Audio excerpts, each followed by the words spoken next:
Voici le genre d'appareil qu'utilisent les douanes pour détecter les nouvelles drogues de synthèse, comme celle-ci. L'Union européenne en dénombre à ce jour plus de 750, mais il en apparaît toujours d'autres.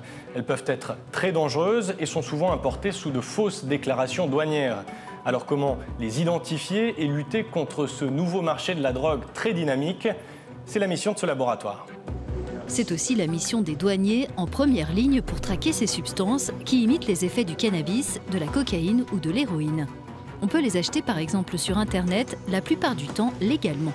Le problème, c'est que l'on en sait très peu sur ces molécules, souvent fabriquées en Asie, et donc sur leur nocivité potentielle.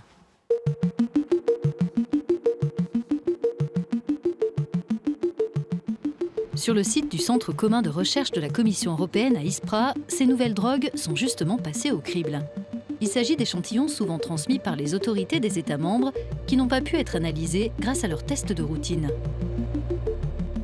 Les douanes, la police, effectivement, sont confrontés au fait que ces substances sont beaucoup plus nombreuses que les drogues classiques illégales. En général, elles se basent sur des librairies de données pour identifier ces produits. Et pour ces nouvelles drogues, comme elles sont nouvelles, qu'elles viennent d'être synthétisées, souvent, il n'y a absolument aucune donnée. Donc il faut partir de zéro, il faut avoir des laboratoires très spécialisés comme le nôtre pour être à même d'identifier ces nouvelles structures.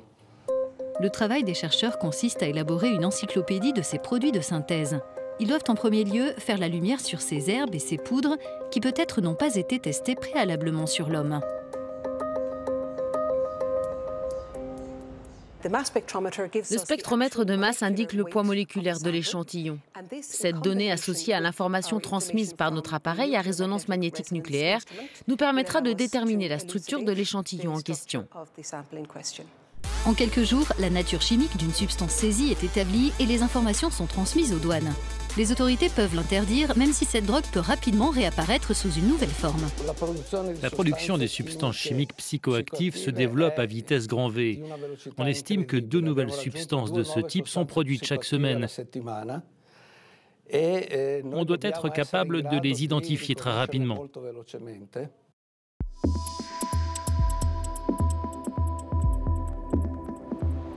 Cet effort scientifique se traduit par un résultat concret ici à Geel. Cet autre site du Centre commun de recherche développe des applications pour appareils portables qui intègrent les empreintes chimiques identifiées à Ispra. Grâce à cela, les douaniers peuvent détecter des produits suspects sans avoir à les manipuler. La spectroscopie Raman est une technique d'analyse dans laquelle un rayon lumineux agit sur une molécule et la fait vibrer, ce qui nous permet d'obtenir un spectre unique pour chaque substance. Ensemble, les laboratoires belges et italiens ont même trouvé une solution dans les cas où l'empreinte chimique d'une substance saisie ne figure pas dans leur librairie. Ils ont développé une méthode pour indiquer si le produit appartient à l'une de ces 3 familles de drogues, cathinone, cannabinoïdes et fentanyl. Cela veut dire qu'un douanier, même s'il n'a pas sur l'appareil le spectre qui correspond à la substance qu'il veut identifier, sait qu'il doit la traiter avec beaucoup de précaution parce qu'elle peut être mortelle.